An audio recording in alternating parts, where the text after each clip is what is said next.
saluer YouTube, parce que ça sera une rediff sur YouTube avec cette partie cyclisme, donc on dit bonjour à YouTube, voilà, on les salue, on leur dit bonjour, tout ça, voilà, Tom dit bonjour, il est poli, et ça c'est très bien. On va parler donc des coureurs à suivre cette saison et faire un petit point, parce qu'il y a quand même eu du mouvement du côté du mercato cyclisme cet hiver, donc voilà, quelques points sur notamment aussi ces deux premières étapes de Tour Down Under, qui est la première course World Tour de la saison, avec une victoire déjà très surprenante de Cruz del Toro cette nuit. Lors de la deuxième étape, il nous a fait le coup du kilomètre, le salaud. Il est parti à 1 km de la ligne pour aller s'imposer devant Corbin Strong et les autres sprinters, avec toute la malice qu'on lui connaît, le nouveau coureur du AE. Cruz del Toro, donc, qui est le vainqueur du Tour de l'Avenir 2023.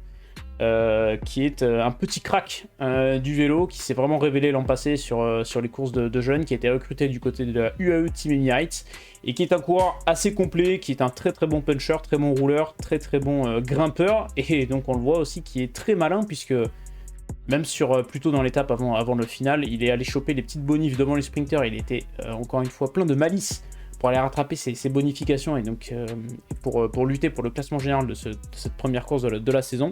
C'est un peu la V2 de Tadej Pogacar, si vous voulez, tout simplement.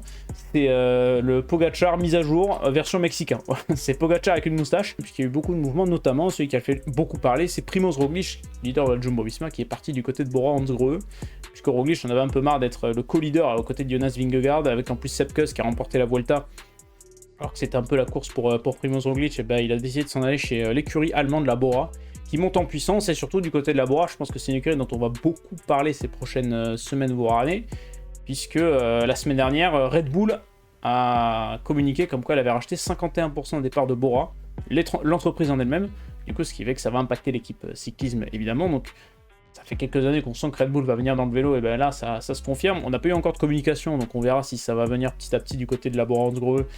Mais on aura sûrement une équipe Red Bull dans le futur du côté du vélo. C'est un des sports dont Red Bull était moins présent par rapport à d'autres.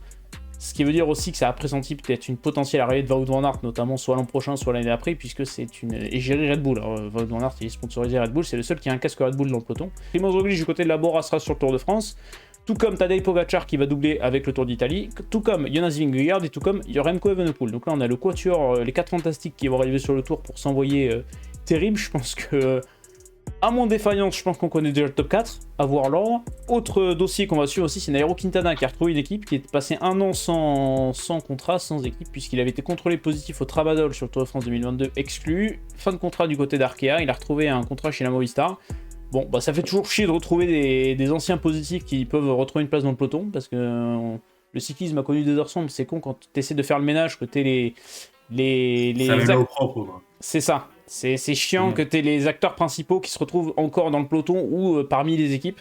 Donc on n'est pas tous heureux de cette route de ce retour de Nairo Quintana. On verra ce qu'il fait dans la saison. On verra déjà, j'espère qu'il est clean. Et chez les sprinters, pour passer du côté des sprinters, il y a eu énormément de mouvements également. Avec un Sam Bennett qui est parti chez AG2R, enfin Decathlon AG2R maintenant, ça s'appelle. C'était anciennement AG2R Citroën, maintenant c'est Decathlon AG2R, nouveau sponsor. Et qui confirme le passage d'AG2R sur une équipe qui va jouer classique et course par étape, plutôt que classement général plutôt. Sam Bennett, donc, qui à 33 ans, l'Irlandais, quitte la Bora-Hansgrohe pour un dernier, je pense, défi chez une équipe française, parce que l'AG2R perd Clément Venturini notamment. Donc chez les sprinters, il fallait renouveler un petit peu.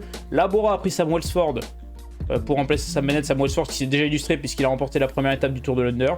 Voilà, jeune sprinter néerlandais qui risque de faire parler de lui, même s'il a déjà fait parler de lui sur les différentes étapes l'année dernière. C'est quand même un très très bon sprinter. Et puis il y a un train qui est extrêmement performant, un train de sprint très très très performant du côté de la Bora-Hansgrohe. On a Fabio Jakobsen qui a quitté du coup la Soudal Quickstep pour du coup remplacer Sam Welsford chez DSM. Faut suivre, c'est toujours un transfert qui en embarque un autre, hein, du coup toujours, hein, c'est le jeu des petits trains. Et on a Caleb Ewan qui a atterri chez Jayco Alula, parce que Caleb Ewan ne faisait plus rien chez Lotto Destiny depuis 2 ans. Donc Caleb Ewan qui rejoint Jayco Alula, qui a fait 2 premières étapes du Tour de l'Under plutôt pas trop mal. Il s'est classé 4ème, je crois, de la première étape. Donc ça va être intéressant à suivre. D'un point de vue français aussi, il va falloir suivre, puisque on a un Victor Lafay qui a gagné sur le Tour de France l'an dernier avec Cofidis, qui est parti chez AG2R. Donc attention sur les classiques à Victor Lafay, ça va être très intéressant à suivre. Et on a surtout peut-être la dernière saison de Romain Bardet, qui a dit qu'il réfléchirait avant le Tour de France, à savoir si c'est sa dernière saison ou pas, parce qu'il n'a pas envie de rester pour rester, c'est-à-dire rester pour faire de la figuration au sein du peloton, ça ne l'intéresse pas.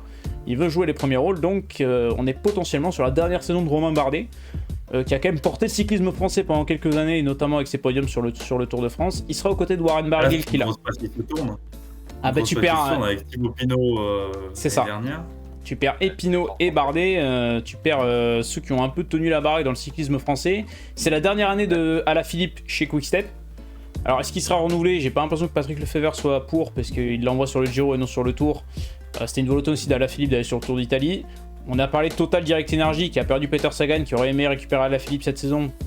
Ils vont peut-être le récupérer l'année dernière, mais j'ai l'impression que quand tu vas chez Total, c'est un peu la pré-retraite si tu veux. Il y a aussi Arnaud Desmar qui a quitté Groupama FDJ en conflit l'an passé, à l'été dernier pour rejoindre Arkea. Ça avait tout de suite marché puisqu'il avait tout de suite gagné. Bon, on va voir s'il arrive cette saison à continuer son petit exploit au sein de l'équipe d'Emmanuel Hubert et de la Arkea Samsic, qui devient Arkea B&B Hotel. Pavel Sivakov aussi, le russo français, qui était avant nationalité russe, qui est passé nationalité française, qui est parti du côté du AE pour aller prêter main forte à Tadej Pogacar, et ça va être très intéressant de suivre Pogacar cette saison, puisque évidemment, en doublant Tour d'Italie, Tour de France, chose qu'il n'a jamais faite, puisqu'il n'est jamais allé sur le Giro, à voir si, déjà il va être ultime favori sur le Tour d'Italie, qui est un parcours qui lui convient assez bien.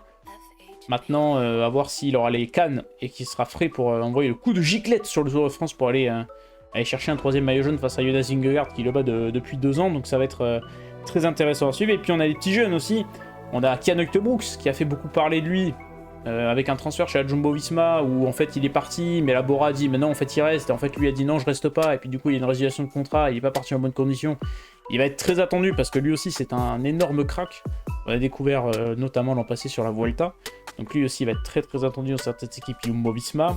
Vous avez le petit Joshua Tarling au niveau des rouleurs, des gros rouleurs, un rouleur britannique chez Ineos qui a fait parler de lui au championnat du monde du chrono et championnat d'Europe du chrono l'an passé, et qui va être très suivi également puisque c'est typiquement un coureur qui est typique quadrillé Ineos, britannique, très bon rouleur, qui à mon avis plus les années vont passer, plus il va s'améliorer sur la montagne et va devenir un bon rouleur grimpeur comme tu sais nous les faire chez Ineos, un peu à la Geraint Thomas si vous voulez, pour citer des mecs qui sont connus, et donc vous avez ce jeune Cruz del Toro qu'il faudra suivre, et ce petit Stone Mittet, autre coureur de la Jumbo-Visma, un petit Norvégien qui a gagné le Giro U23 l'an passé, qui va être très très suivi également pour sa première saison pro.